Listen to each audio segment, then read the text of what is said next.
Telugu film industry employees federation వేతనాల పెంపు విషయంగా 15 రోజుల నుంచి మా నిరసన తెలియజేస్తున్నాం. ఆ నిరసన మీ అందరికీ కూడా తెలుసు, మా వేతనాలు 30% పెంచాలనేది. దానికి వివిధ రకాలుగా ఛాంబర్లో చాలా రోజుల నుంచి చర్చల పేరుతో పిలుస్తున్నారు, ఆచరణ సాధ్యంగానే కండిషన్లు పెడుతున్నారు. దాని మీద సరే మేము కండిషన్లు ఒప్పుకోవాలంటే మాకు ఎంత పర్సెంటేజ్ పెంచుతారని చెప్పేసి మేము క్లారిటీగా ఉన్నా కానీ వారు ఆ క్లారిటీగా చెప్పకుండా మళ్ళీ దాటవేత కార్యక్రమం చేస్తున్న విషయం మీ అందరికీ కూడా తెలుసు. అంతిమంగా ఈరోజు మెగాస్టార్ చిరంజీవి గారు ఈ కార్మికులది 15 రోజుల నుంచి జరుగుతుంది, అసలు ఎందుకు జరుగుతుంది, అసలు ఏంటి ఇక్కడ లోపం ఎక్కడ జరుగుతుంది అని వారు ఈరోజు మా అందరినీ, మా 72 మందిని, ఆ 24 సంఘాల నుంచి 72 మందిని ఆహ్వానించడం జరిగింది.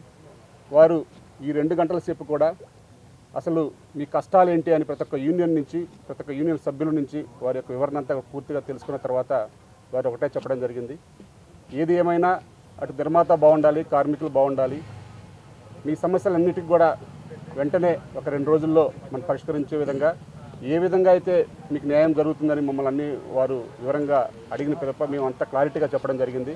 సార్ ఇలా మాకు వేతనాల పెంపు విషయంలో మేము ఎప్పుడు క్లారిటీగా ఉన్నాము, కానీ మా మీద చాలా నిందలు వేస్తూ ఉన్నారు, మేము అడిగిన దాంట్లో న్యాయం ఉంది అని మేము వారికి పూర్తిగా వివరించడం జరిగింది. కానీ వారికి వివిధ రకాలుగా వారి సమస్యలు వారు చెప్పారు, నిర్మాతలు కానీ ఇంకా నిన్న మొన్న వచ్చిన వారందరూ కూడా. మా సమస్యలు కూడా ఈరోజు చెప్పాం కాబట్టి వారు కూడా రేపు కానీ ఎల్లుండి కానీ ఈ సమస్య పరిష్కరిస్తామని చెప్పడం జరిగింది. వారు కూడా సేమ్ కండిషన్ల గురించి పూర్తిగా మాట్లాడారు. మేము కూడా కండిషన్ల గురించి ఒక ఫ్లెక్సిబిలిటీగా ఎలా ఉండాలి ఏంటి అనేది క్లారిటీగా మాట్లాడాం. ఏదేమైనా మనందరం కూడా ఒక కుటుంబం, ఆ కుటుంబం అనేది మన ఛాంబర్ సమక్షంలో మేమందరం కూడా ఉన్నాం కాబట్టి మేము ఒక సయోధ్యగా వెళ్ళడానికి మాకు కూడా కొన్ని సూచనలు చేయమని చెప్పడం జరిగింది. అవన్నీ కూడా మేము వీరశంకర్ గారు, అమ్మిరాజు గారు, అలెక్స్ గారు, అలాగే మా కమిటీ సభ్యులందరూ కూడా మొత్తం కూడా ఏదేమైనా మా వర్కర్స్కి న్యాయం జరగాలి, అలాగే నిర్మాత బాగుండాలని మేము కూడా వారికి చెప్పడం జరిగింది. ఏదైనా రేపు కానీ ఎల్లుండి కానీ ఈ సమస్యకి పరిష్కారం ఇక్కడ దొరుకుతుందని మేము ఆశిస్తున్నాం.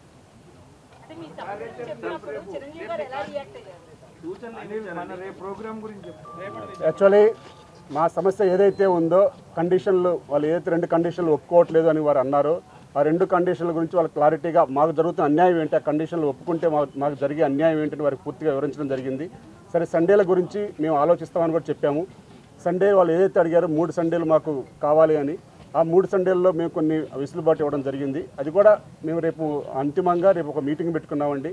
మేము వర్కర్స్ అందరం కూడా ఒక బహిరంగ సమావేశంలాగా పెట్టుకున్నాం. 24 యూనియన్ల సర్వసభ్య సమావేశంలాగా అందరం కూడా ఒక దగ్గర కలిసి ఈ కండిషన్ల గురించి వారందరూ కూడా మా సభ్యులందరికీ ఎక్స్ప్లెయిన్ చేస్తామని చెప్పాము. కంపల్సరీ పెట్టుకోండి, పెట్టాలి కూడా, అందరికి కూడా తెలియాలని కూడా వారు చెప్పారు. కాబట్టి ఏదైతే వాళ్ళు సండేలు అన్నారో సండేలకు మేము ఫ్లెక్సిబిలిటీ ఇస్తామని చెప్పాము. ఆ ఫ్లెక్సిబిలిటీ కూడా రేపు సభ్యులతో మాట్లాడి వచ్చిన తర్వాత చెప్తామని చెప్పాము. అలాగే 9 to 9 కాల్ షీట్ గురించి పూర్తిగా మాకు దానివల్ల ఎలా లాస్ అవుతుంది, ఎలా కొన్ని యూనియన్లకు బెనిఫిట్ అవుతుంది, అసలు బెనిఫిట్ కాని యూనియన్లు ఏంటి అనేది కూడా క్లారిటీగా మేము అంతిమంగా ఒకటే చెప్పాము. మాకు దానివల్ల ఎంత లాస్ అవుతాము, దానివల్ల ఏంటి, ఆ లాస్కు సంబంధించిన బెనిఫిట్ ఏంటి అన్నీ కూడా క్లారిటీగా వారికి వివరించడం జరిగింది. ఏదేమైనా మా కష్టాన్నంతా కూడా ఈరోజు చాలా కూలంకుషంగా 2 గంటల సేపు ప్రతి ఒక్క యూనియన్లో జరుగుతున్న సమస్యలు ఏంటి, మా మీద పడ్డ నిందలు ఏంటి, మమ్మల్ని ఏ విధంగా కార్డుల విషయంలో కానీ ఇంకా వివిధ రకాల అంశాల్లో ఈ మధ్యకాలంలో వచ్చిన ప్రతి ఒక్క అంశాన్ని కూడా వారు లేవనెత్తారు. ప్రతి దానికి కూడా మేము కూలంకుషంగా వారికి వివరించడం జరిగింది. అంతిమంగా రేపు పబ్లిక్ అందరికీ చెప్పిన తర్వాత మరలా ఒక 5గురిని రమ్మని చెప్పారు. మా సైడ్ నుంచి ఒక 5గురు, వాళ్ళ సైడ్ నుంచి ఒక 5గురు వస్తాం, మేము పిలుస్తాను. అంతిమంగా సమస్య పరిష్కారం చేద్దాం. ఏదున్నా మన ఛాంబర్, కౌన్సిల్ మనందరం కూడా కలిసికట్టుగా పనిచేసుకోవాలి. ఏదున్నా నా దాకా వచ్చి మీరు సమస్య ఇప్పుడు వివరించడానికి ఎప్పుడైనా సరే నా డోర్లు తెరిచే ఉంటాయి అని వారు చాలా, అసలు ఈరోజు చాలా ఆనందంగా ఉంది. ఎందుకంటే వివరంగా ప్రతి ఒక్క యూనియన్లో ఏం జరుగుతుంది, అసలు ఎక్కడ ప్రాబ్లం ఉందనేది వారు అడగడం మా అందరికీ కూడా చాలా సంతోషకరంగా ఉంది. రేపు నిరసన కార్యక్రమం ఉందండి. రేపు జనలబాడీ, మా నిరసన ప్లస్ మా జనలబాడీలో అన్ని సమస్యలు మా పబ్లిక్కి వివరించడానికి అక్కడ ఏదైతే ఈ 2 కండిషన్లు ఉన్నాయో ఆదివారాలు కానీ, అలాగే ఏదైతే 9 to 9 కాల్ షీట్ అని వారు అంటున్నారో ఆ 9 to 9 కాల్ షీట్ కూడా సభ్యులందరికీ చెప్పి అక్కడ వారి నిర్మాతల గురించి, వారి సమస్యల గురించి కూడా చెప్పారు. ఆ సమస్యలన్నీ కూడా మేము అక్కడ అందరికీ వివరించి, మా సభ్యులందరికీ వివరించి ఆ తదుపరి మేము ఇక్కడ వచ్చి వారి సభ్యుల యొక్క నిర్ణయాలు మీకు తెలియజేస్తామని చెప్పాం. దానికి కూడా వారు ఆమోదం తెలపడం జరిగింది. ఏదేమైనా సమస్య త్వరగా పరిష్కారం కావాలని మేము కూడా ఆశిస్తున్నాం. ఇప్పుడే ఛాంబర్ నుంచి కూడా పిలుపు వచ్చింది, మేము మాట్లాడుతున్నాం ఛాంబర్లో, వీరికి కూడా ఛాంబర్కి రావాలని చెప్పారు. కాబట్టి ఏదైనా మరి రేపు మా తరపున అయితే మా నిరసన కంపల్సరీ, ఆ నిరసన అనకుండానే మా సర్వసభ్య సమావేశంలాగా అందరం కూడా ఒక ఐక్యవేదికలాగా ఏర్పడి మాకు జరుగుతున్న అన్యాయాన్ని కానీ మాకు జరగవలసిన న్యాయాలు కానీ అన్నీ కూడా అక్కడ కూలంకుషంగా సభ్యుల సమక్షంలో చర్చించి ఒక నిర్ణయం తీసుకుంటామని మేము ఏంటండి మాకు జనరల్ బాడీ సమావేశం చెప్తున్నానండి చెప్తున్నాను ఏదండి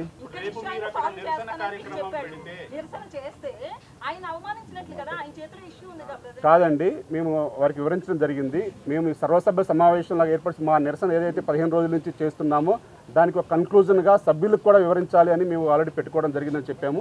దాన్ని సభ్యులకు వివరించాలి, అది మంచి పనే, మీరు చేస్తుంది కూడా మంచి పని కాబట్టి అది చేయండి తప్పనిసరిగా సభ్యులందరూ వివరించండి.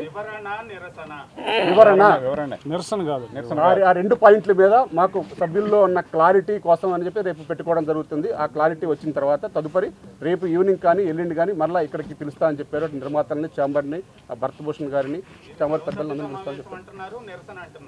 నిరసన కాదు, మేము క్లారిటీ చెప్పామండి. మేము నిరసన తెలియజేద్దాం అనుకున్నమాట వాస్తవం. కానీ ఇప్పుడు చర్చలకు పిలిచారు కాబట్టి చర్చలు ఫలిస్తాయని ఆశిస్తున్నాం కాబట్టి రేపు ఏదైతే 2 కండిషన్ల దగ్గర ఆగింది కాబట్టి ఆ 2 కండిషన్లకి మా యొక్క సభ్యులందరికీ 24 కార్మిక యూనియన్ సంఘాల యొక్క సభ్యులందరికీ కూడా వివరించి ఆ 2 కండిషన్లు ఒప్పుకోవాలా వద్దా, ఒప్పుకుంటే ఎలా ఒప్పుకోవాలి, ఒప్పుకోకపోతే ఒప్పుకోకూడదా అనే క్లారిటీ తీసుకోవడానికి రేపు మేము సర్వసభ్య సమావేశం ఏర్పాటు చేయడం జరిగింది. ఉందండి రేపు. అలాగే ఆ ప్రభుత్వం చేపడుతున్న కార్యక్రమాలు అట్లాగే మా యొక్క బాధలు కూడా ప్రభుత్వం దృష్టికి తీసుకెళ్ళడానికి రేపు సీఎం గారికి కూడా మేము పాలాభిషేకం చేసి మా యొక్క బాధలు కూడా వారి దృష్టికి తీసుకెళ్ళడానికి మా ప్రయత్నం రేపు చేస్తున్నాం. మాకు రేపు వేతనాలు వస్తాయని మేము భావిస్తున్నాం. ఏదైతే మేము అడిగామో చాలా ఫ్లెక్సిబిలిటీగా చాలా ఆశాజనకంగానే ఉంది. ఛాంబర్ వారితో మాట్లాడి చెప్తామని చెప్పారు. కంపల్సరీగా మేము అడిగిన వేతనాలు మాకు కంపల్సరీ వస్తాయని మేము భావిస్తున్నాం.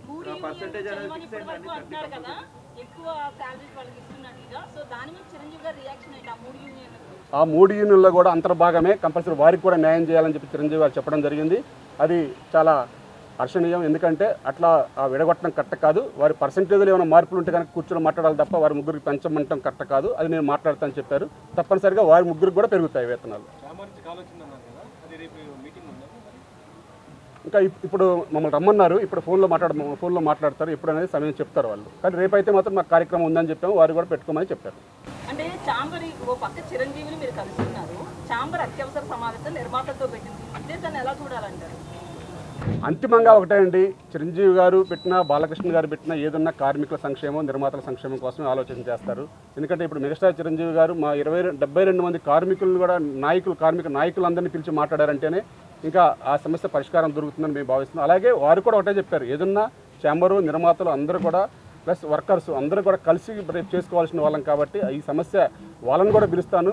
ఏదైనా ఒక పెద్ద మనిషిగా మీ ఇద్దరి మధ్యలో ఒక సయోధ్య కుదర్చడానికి నేను ప్లాన్ చేస్తాను తప్ప సమస్యని ఇంకా ఎక్కువ జటిలం చేయడం బాగోదు. కాబట్టి వారి సైడు సమస్యలు ఉన్నాయి, మీ సైడు సమస్యలు ఉన్నాయి కాబట్టి ఆ సమస్య పరిష్కారానికి నేను మార్గం చూపుతాను. ఆ మార్గం మధ్యలో నా అవసరం ఎంత ఉంటే అంతవరకు నేను సాధ్యమైనంత వరకు మీ ఇద్దరికీ న్యాయం చేసే విధంగా ప్రయత్నం చేస్తాను వారు చెప్పడం జరిగింది. ఇంకా చెప్పలేమండి, ఇప్పుడే చెప్పలేము. ఏదన్నా క్లారిటీ రావాలి కాబట్టి రేపేళ్ళలో మళ్ళీ మా యొక్క కార్యక్రమం చెప్తాం కాబట్టి తప్పనిసరిగా సమస్య పరిష్కారం ఆ రెండు పాయింట్ కండిషన్ల మీద ప్లస్ వారు మాకు ఏదైతే మా వేతనం పెంచాలని మేము భావిస్తున్నామో ఆ పర్సంటేజ్ విధానం అనేది మాకు నచ్చితే మేము వెంటనే గురువారం నుంచి షూటింగ్ చేసుకోవచ్చు. మాకు ఆమోదయోగ్యంగా ఉంటాయని మేము భావిస్తున్నాం. అది ఆమోదయోగ్యంగా ఉంటే తప్పనిసరిగా మేము అంగీకరిస్తామని చెప్పాము. వారు ఫ్లెక్సిబిలిటీగా విన్నారు. ఏదైనా రేపు ఈవినింగ్ కానీ ఎల్లుండి మార్నింగ్ కానీ, ఎందుకంటే మళ్ళీ వారు 21 నుంచి ఉండరు కాబట్టి 21 లోపే సమస్య పరిష్కరిద్దామని చెప్పారు. కాబట్టి మేము అందుబాటులో ఉండమన్నారు. ఏదన్నా రేపటి నుంచి మా సైడ్ నుంచి ఒక 5గురిని రేపటి నుంచి అందరినీ పిలవలేం కాబట్టి ఈరోజు అందరి యొక్క సమస్యలు విన్నారు. ఆ 2 కండిషన్లు ఎందుకు ఒప్పుకోవట్లేదు, దానివల్ల మీకు జరుగుతున్న అన్యాయం ఏంటి అనేది వారు చాలా వివరంగా అన్ని యూనియన్ల యొక్క వివరణ తీసుకున్నారు. కాబట్టి ఆ వివరణ రేపు మా సభ్యులు కూడా తెలియజేసిన తర్వాత మీకు తెలియజేస్తానని చెప్పాం. కాబట్టి రేపు మేము అందరం కూడా సభ్యుల సమక్షంలో ఆ నిర్ణయం తీసుకుంటాం. ఓకే అండి, థ్యాంక్ యూ. అందరికీ నమస్కారం. ఇది చిరంజీవి గారు ఈ ప్రత్యేక సమావేశాన్ని ఏర్పాటు చేయడం నిజంగా అభినందనీయం. ఎందుకంటే సమస్య జటిలమవుతున్నప్పుడు అలాంటి ఒక పెద్ద మనిషిగా ఆయన వచ్చి ఇటు కార్మికుల కష్టాలు అటు నిర్మాతల కష్ట నష్టాలు తెలిసిన వ్యక్తిగా ఇరువైపులా ఇద్దరికీ ఆమోదయోగ్యంగా ఉండేలాగా ఆయన ఆలోచిస్తున్నారు. మమ్మల్ని కూడా ఒక మెట్టు మీరు దిగాలి, ఒక మెట్టు వాళ్ళు దిగాలి అన్నట్టుగానే ఆయన మాట్లాడుతున్నారు ఈ సమస్య పరిష్కారం అవడానికి. సో ఈరోజు అందరి యూనియన్ల సమస్యలు ఆయన విన్నారు. కొన్ని అంతకితం విన్న కొన్ని వాటికి వివరణ ఆయన తెలుసుకున్నారు. అలాగే ప్రొడ్యూసర్ల కష్టాలు కూడా చెప్పారు. వాళ్ళు 9 to 9 వాళ్ళ సండేస్ ఎందుకు అడుగుతున్నారో కూడా చెప్పారు.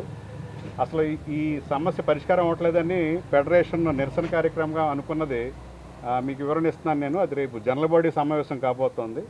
నిర్మాతలు ఏదైతే రిక్వెస్ట్ చేశారో ఈ 2 ఇస్తే మాకు బెనిఫిట్ అవుతుంది అని అన్నదో అది మెంబర్స్కి అందరూ చెప్పి వాళ్ళ ఆమోదయోగ్యం అయితే డెఫినెట్గా రేపు ఓకే మీ కండిషన్ లేకపోతే ఇలాగ 3 సండేలు అడిగారు కదా ఇంకొక సండే ఇస్తాము అన్నట్టుగా మాట్లాడడం వయ్యా మీడియాగా ఇద్దరికీ ఆమోదయోగ్యంగా ఉంటుంది.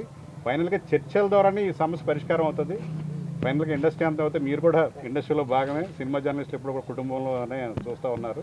సో ఇక్కడ ఏమీ కూడా ఎవరికి వాళ్ళు మీడియాతో మాట్లాడి ఒకళ్ళనొకరు రెచ్చగొట్టడం కాకుండా అటు ప్రొడ్యూసర్లు కూడా టెక్నీషియన్లు అవమానించే రీతిలో మాట్లాడడం కానీ, అలాగే టెక్నీషియన్స్ మాకు ఫుడ్ పెట్టేది ప్రొడ్యూసర్ అనే కన్సర్న్తో ఉన్నారు కాబట్టి వాళ్ళలో కొంతమంది పరుషబద్ధ జాలాలు వాడకుండా ఈ సమస్య పరిష్కారం అందరూ మళ్ళీ తిరిగి సినిమా కుటుంబంలాగా అందరూ కలిసిమెలిసి ఉండాలని ఆయన ఆకాంక్షించారు. మేము కూడా డైరెక్టర్ అసోసియేషన్ తరఫున నన్ను ఇక్కడ కోఆర్డినేషన్ కమిటీలో నన్ను పెట్టినందుకు మేము కూడా అదే కోరుకుంటున్నాం. రేపు నా రాగానే అడిగారు నిరసన అన్నాను. నిరసన అనే ప్రయత్నము ఈ సమస్య పరిష్కారం కావట్లేదన్నప్పుడు జరిగింది. ఇప్పుడు అది సర్వసభ్య సమావేశం అయింది.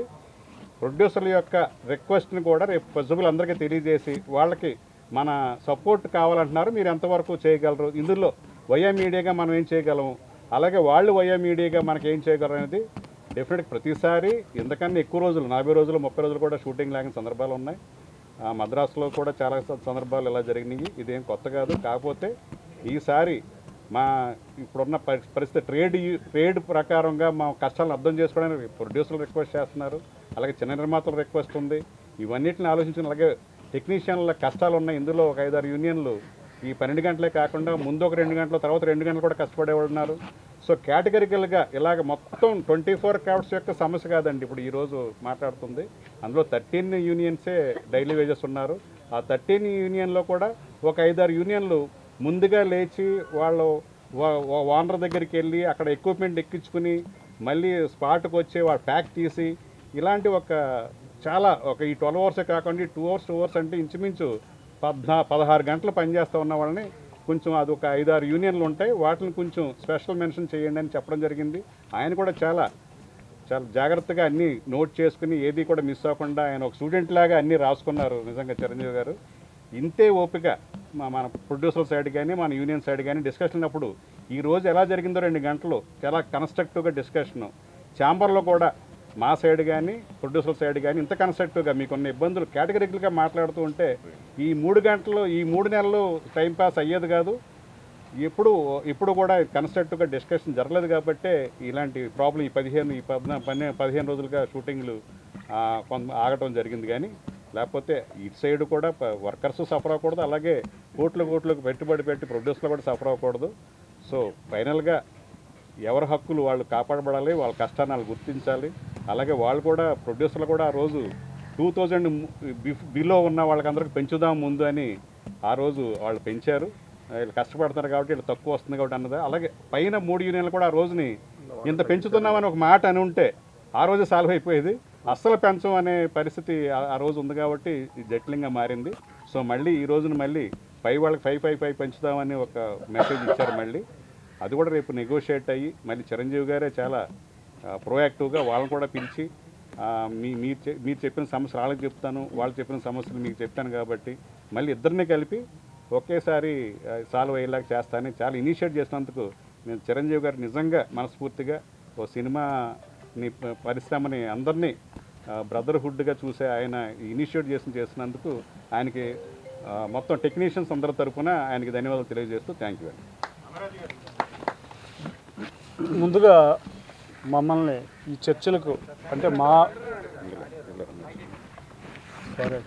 ముందుగా మమ్మల్ని 24 కార్మిక సంఘాలు 72 మందిని కూడా వారి ఇంటికి పిలిపించి చాలా మర్యాదలతో స్నాక్స్ టీలు అన్నీ కూడా చాలా ఇంట్లో ఫ్యామిలీ మెంబర్ చుట్టాలు వస్తే బంధువులు వస్తే ఎలా చూస్తారు అంత మర్యాదగా చేసి చూసినందుకు వారికి ఈ సందర్భంగా ప్రత్యేక ధన్యవాదాలు కృతజ్ఞతలు తెలియజేస్తున్నామండి. మనం ఎవరు వచ్చినా టీ కాఫీ ఇస్తాం, స్నాక్స్తో సహా తెప్పించి 2 hours మా అనిల్ గారు, మా శంకర్ గారు, నేను, మిగతా కార్మిక సంఘాల నాయకులందరూ కూడా చెప్పిందంత వివరంగా విన్నారండి. చాలా సంతోషం. ఎందుకంటే అంత టైం స్పెండ్ చేసి ప్రతి అంశం ఆయనకి దాదాపు 40 ఏళ్ళు క్రాస్ అయి ఉంటుంది వారి ఇండస్ట్రీకి వచ్చి వారు అన్ని కూలంకుషంగా అటు నిర్మాతలకు కానీ దర్శకులు కానీ మిగతా మా కార్మికులు కానీ అన్ని వివరంగా విన్నారండి. 2 daysలో దీని అంతటిని సాల్వ్ చేయగలరని ఆ సత్తా వారికి ఉందని ఈ మీడియా ముందుగా మా అనిల్ గారు, శంకర్ గారు చెప్పారు. డెఫినెట్గా మంచి ఫలితాలు వస్తాయి. రేపు ఎల్లుండిలో మళ్ళీ చక్కగా మీ ముందుకు వస్తామండి. చాలా హ్యాపీగా వెళ్తున్నామండి. అంతే హ్యాపీగా మళ్ళీ రేపు మిమ్మల్ని కలుస్తాం. ఇంకో రోజు ఇంకా హ్యాపీగా వచ్చి సార్ని కలిసి మీ ముందే అది రిలీజ్ చేస్తామండి. థ్యాంక్ యూ అండి. నమస్కారం అందరికీ. ఎంతసేపు ఉన్నందుకు నమస్కారం.